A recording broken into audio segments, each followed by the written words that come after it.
Battlecry of Freedom by Ngakma Nor'dzin. Part 2, the slogans.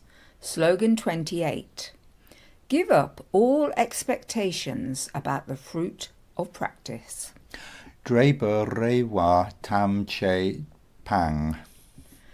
Yearning to arrive at the destination will detract from enjoyment of the ride. Just ride. I fell in love with Dee. I was aware of her problems and the riding school's opinion of her, but somehow I knew she was a good horse. It would have been wiser to have bought a quieter horse with less personality that I could easily manage. But Dee was the horse I met and felt a bond with. Despite the warnings from the riding school, and despite the evidence of my own experience with her, I had a rosy view of my future with Dee. We would overcome everything and ride together in harmony, out on the trail day after day, like I had experienced with whiskey all those years ago.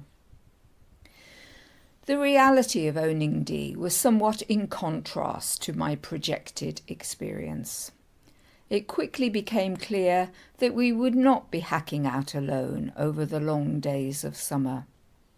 Dee would not even walk the entire length of the track from the yard to the road on her own, let alone ride the Wenalt Trail.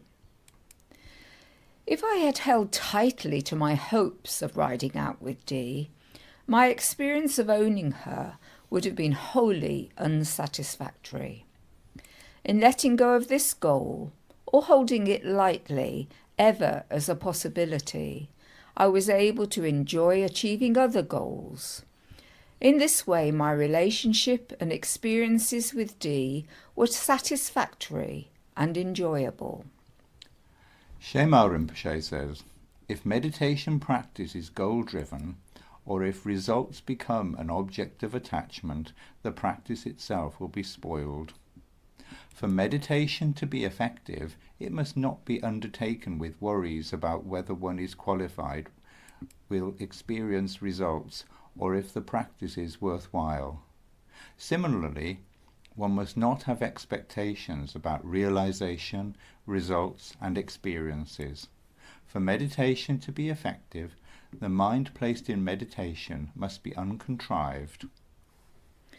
What is the fruit of mind training? How can this be known if the fruit is not yet tasted? Many words and phrases that express the fruit of practice may be known by practitioners.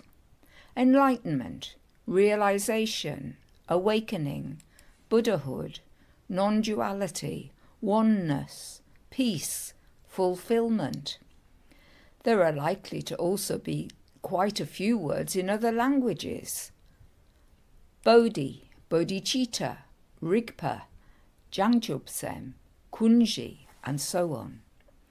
Yet even if these words are deeply understood through study, the fruit of practice cannot be known until it is tasted. Once tasted, any conceptual understanding simply drops away. Meditation practice leads to meditational experience. A meditational experience is called a nyam. Nyams can be pleasant, unpleasant, or simply peculiar. They can be connected to any of the senses. Experiences of sensation, sight, hearing, taste, smell, or ideation.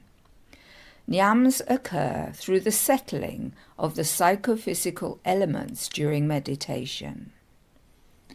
Ngakchen Rinpoche says, Nyam means meditational manifestation or meditational experience. So it is not the non-dual state, it is an experience. There are all kinds of nyams that arise in terms of practice. The general advice on nyams is to let go of them. You do not become a seeker of nyams. This is true in sutra, it is true in tantra. A nyam that regularly occurred for me in my early years of meditation was one of physical sensation. When meditating with eyes closed, the sensation would arise that my body was leaning at a strange angle from the perpendicular.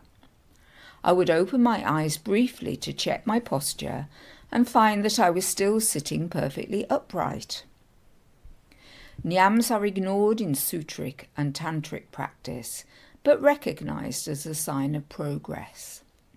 Nyams arise through meditation, so a nyam indicates meditation is being practiced. There is an ancient Zen saying, "If you meet the Buddha on the road, kill him."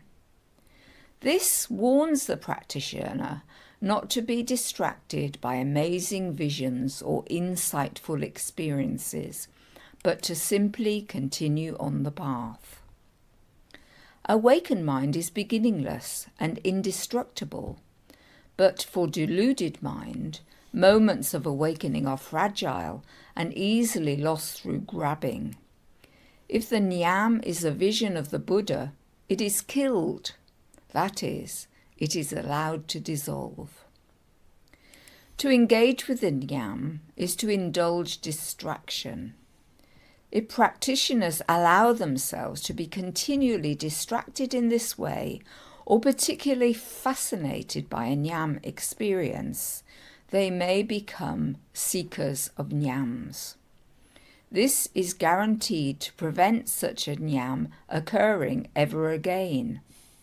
The nyam arose through engagement with meditation practice, not through seeking the nyam. Riding in the modern world usually has little to do with travelling to a destination. In the past, when horses were more specifically used as a mode of transport, the destination would have been the reason for riding. Nowadays, however, the purpose of setting out down the horse trail is to enjoy the experience of riding.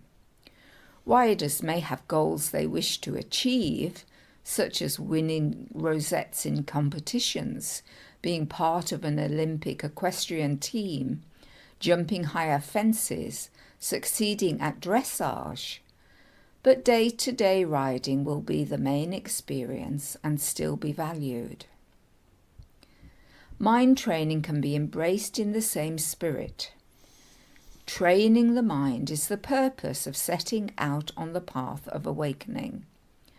Trust mind training and fully embrace the experience of riding the mind. It will create harmonious riding, unity of horse and rider, and take you over the highest obstacles, soaring into awakening.